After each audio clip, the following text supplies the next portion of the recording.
Hi, welcome back to the channel. I have been doing some work in the workshop, but I guess like most people with this lockdown situation, it's kind of hard to get kind of motivated, but I have been doing some things and I will be putting up a video on some of the bits and pieces that I'm doing. Firstly, can I just say, if you're watching in, I hope yourself and your family and extended family, friends are all in good shape and not suffering from this COVID-19. There seems to be a situation where people, some countries or some places or some people are not taking it, I think, as serious as it needs to be taken. I have to admit, when this first came back, when I first came back from the Middle East, I did think it was being hyped up a little bit by the press, but I think the amount of deaths there's been and the amount of cases there is, it needs to be looked at with a different set of eyes. So I've been in basically self-isolation for 2.5 weeks now. My wife is, on Friday will be 2 weeks, and we're hoping that if the lockdown doesn't change, that I can go to Vienna and pick her up, and at least we can be together. But we'll have to see how that pans out. It might be that they're stopping people in vehicles, I don't know. My feeling with this, unfortunately, I really think this is not a matter of weeks. I think it's a matter of months. And obviously that will cause some problems for people being confined in their homes. My feeling is basically, as long as the services are there, as in water and power and food, I think things will be okay, and I think we can, after 2 or 3 months, we can maybe start venturing out a little bit more. But it's fairly obvious that they need to get on top of this and find out exactly who's got it, who hasn't got it, and keep people isolated. It's the only way. But like I say, I just hope that the least amount of casualties out of this, the better. The other thing is that I just wonder, coming out the other end of this, which inevitably will happen, unfortunately with either more or less deaths, what our take on society will be from it. Whether we might look at the world a little bit differently after being shut down for a certain period of time, a quite small period of time in comparison to other issues that have happened in the world. And the unfortunate thing is that perhaps we need to wake up to some of the things that are going on, you know, and maybe look a bit more in depth into it, instead of ignoring stuff and believing, oh, it'll go away or it won't affect me. This apathy that we have in the world seems to be one of the biggest problems we have, along with political correctness and so on and so forth. Unfortunately, people might be thinking one way and they're reacting in another.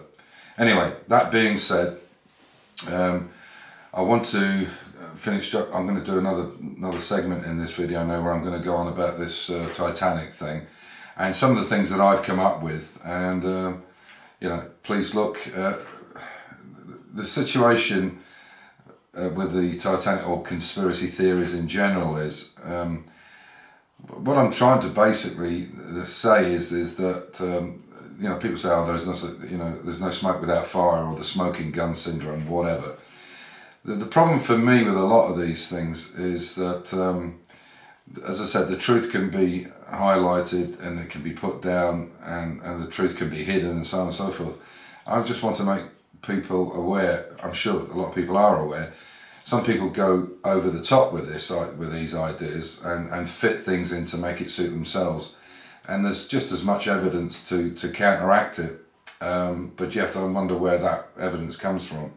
So there's quite a few things in the world that need some looking at, and you know, my feeling is with press, with the media generally, you have to read between the lines. Unfortunately, we live in a world where, because of the situation with wealth spread, is that everybody's got an agenda. So people who own multimedia outlets and so on have an agenda, and their agenda is not for the good of the human race.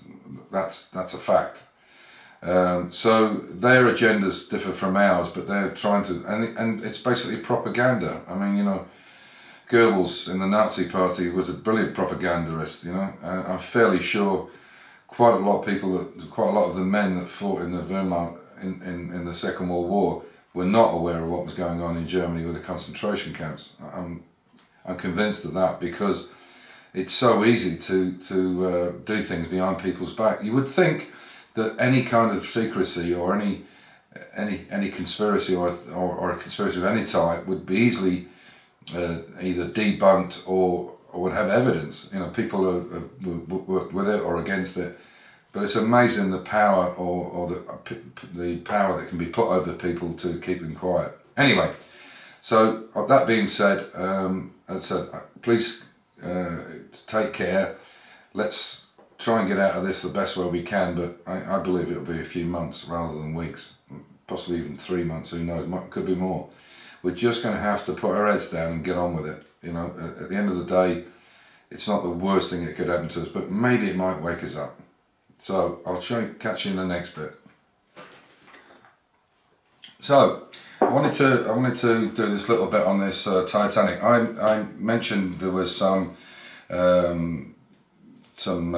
media that you could go and have a look at, different things. Now, to me, this whole conspiracy, whether it was the Olympic or the Titanic that ended up on the ocean bed, really depends on one main factor, and that main factor was the Olympic so badly damaged that they had to do this insurance fraud, or they had to swap the ships to get their money back from the insurers, Lloyd's or whoever the underwriters were, to get their money back to save the shipyard, not to save the White Star Line and Harlem and Wolff for all intents and purposes.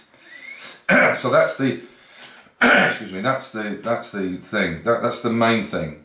Now, what I have found in doing a bit of research is that HMS Hawke, which actually hit the Olympic in the Brambles of Solent, I believe it is, had an underwater battering ram. This was something from the First World War, like the old dreadnoughts and so on. Now, this ram was purposely put under the Hawke to ram ships and either break them in half or cut them in half, or so badly damage them under the waterline. That was its sole purpose. It was a huge battering ram. Strangely enough, modern ships nowadays have this. It's like a big bullnose they have on the front, not quite so sharp, but a big bullnose on the front to cut the wake on big tankers going across the world. But anyway, so the fact that the Hawke, in comparison to the Olympic, you know, was probably a third of the size, but even so, I've seen many pictures in my research, and I've looked at a lot of other pictures of above the waterline where the damage is fairly bad, taking into account that this battering ram was probably a good 2 or 3 or maybe 4 meters further out from the bow, and considering the bows are smashed and as squashed as it is in the pictures, the battering ram underneath must have been really bad. Taking into account that the width or the beam on the Olympic was pretty big. But the fact is that they know for a fact that one of the drive shafts for the propeller for the screws had to be replaced. It was out of balance. So if that kind of damage was done, the chances are that the stern of the boat or the keel of the boat was damaged. I am in fairly no doubt about that. Now, they patched it up for a couple of weeks and then they got it back to Ireland, where they put it in dry dock. But there is not one photograph of the keel, or there's not one photograph of the rear of the Olympic in dry dock. Not one. So the only damage that's ever been photographed is above the waterline, nothing below the waterline. Now, it would seem strange to me that at that particular point, they had not, or I don't know if they had done the naval basically court case where the Navy said it wasn't their fault, it was down to the Titanic's weight pulling in the Hawke and so on and so forth. So you would have thought they would want some kind of evidence of the damage that the Hawke had done to it with this battering ram under the water.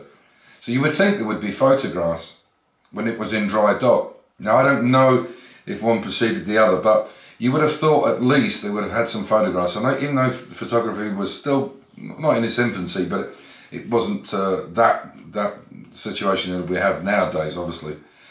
So, but you would have thought they would have kept some evidence or shown some evidence of the damage internally and externally when she was in dry dock getting patched up.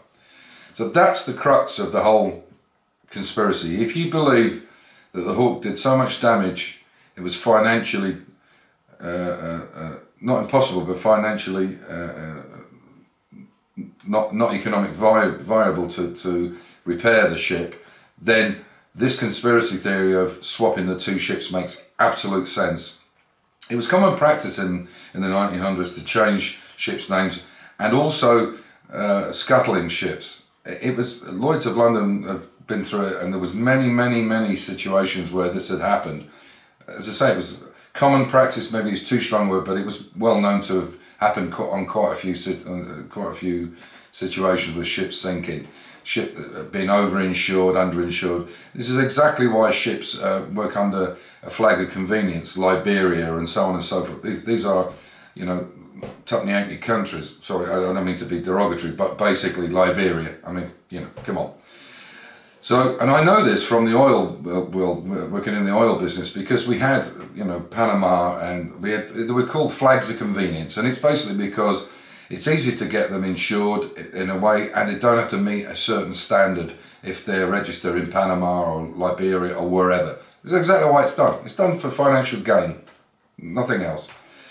So the people would then say, well, you know, how could they put all these people's lives at risk? But if you look at the evidence, the actual written evidence of Captain Lord in the California, which is owned by which was the Marine Mercantile, which is owned by J.P. Morgan, who owned the California, that was sat stationary. These are real facts. They are written, and there were evidence in court that she was sitting stationary before the Titanic hit the iceberg.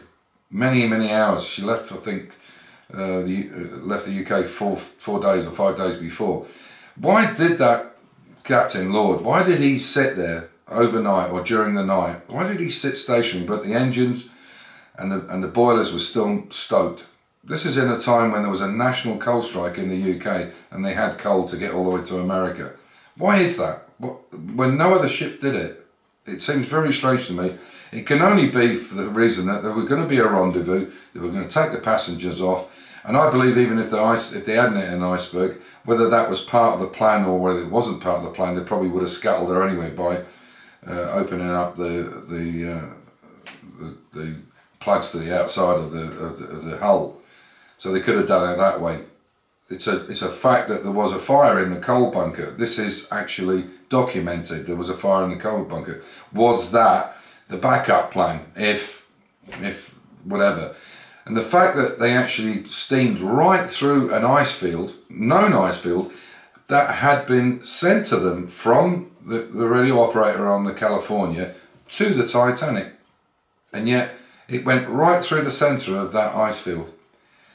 There are too many things that don't point to a fraud, to a swindle.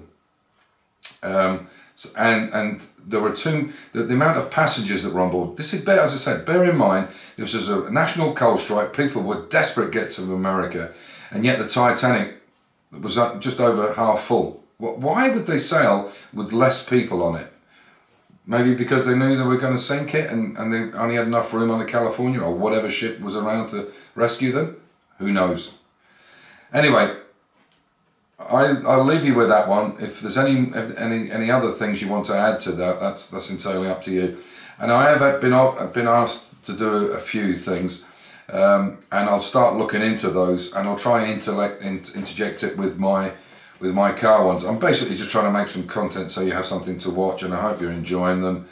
As I say, these are just musings. I mean, whether it happened or whether it didn't happen, I don't think we'll ever really know. What we'll ever know fully about 9/11, we probably won't. The same thing with so many other issues, you know, the moon landings, this, that, and the next thing.